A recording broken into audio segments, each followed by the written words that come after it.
Today, I will tell you the story of a little lion cub named Kiko, who got lost but found something even greater than just the way home. Little Kiko woke up alone in the tall grass.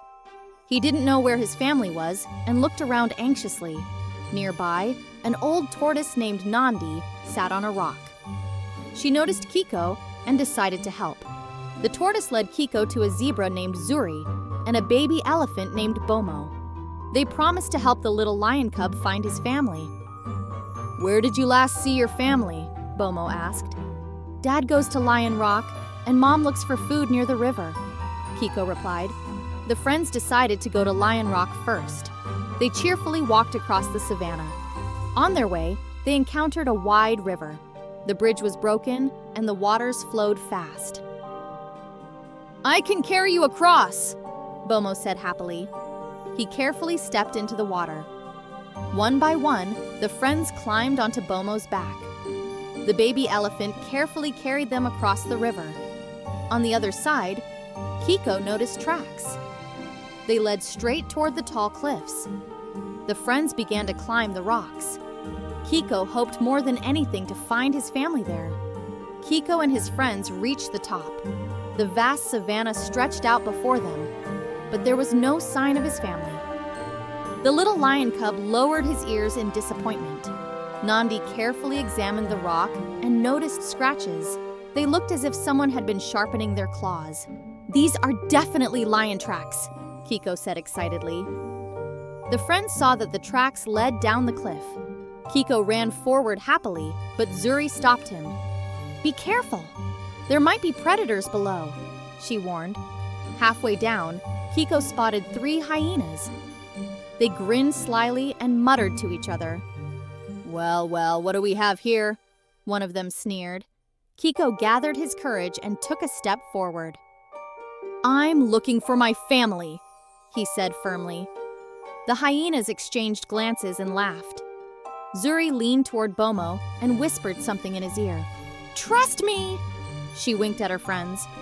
The zebra pretended to be scared and started backing away. The hyenas eagerly rushed forward, thinking Zuri was running away.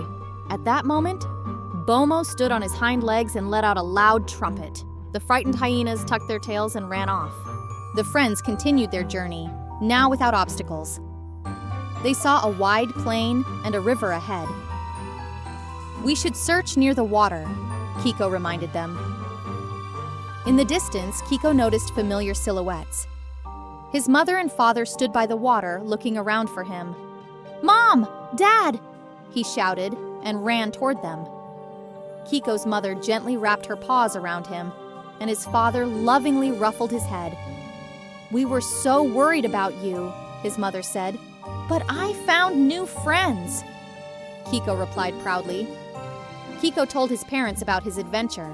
He explained how his friends had helped him cross the river and scare away the hyenas. "You are true heroes," his mother said, looking at Zuri, Bomo, and Nandi. Kiko's father looked at him thoughtfully. Then he smiled and gave him an eagle feather, a symbol of bravery. "Now you are a real explorer," he said. Kiko hugged his friends and said, "Thank you for everything.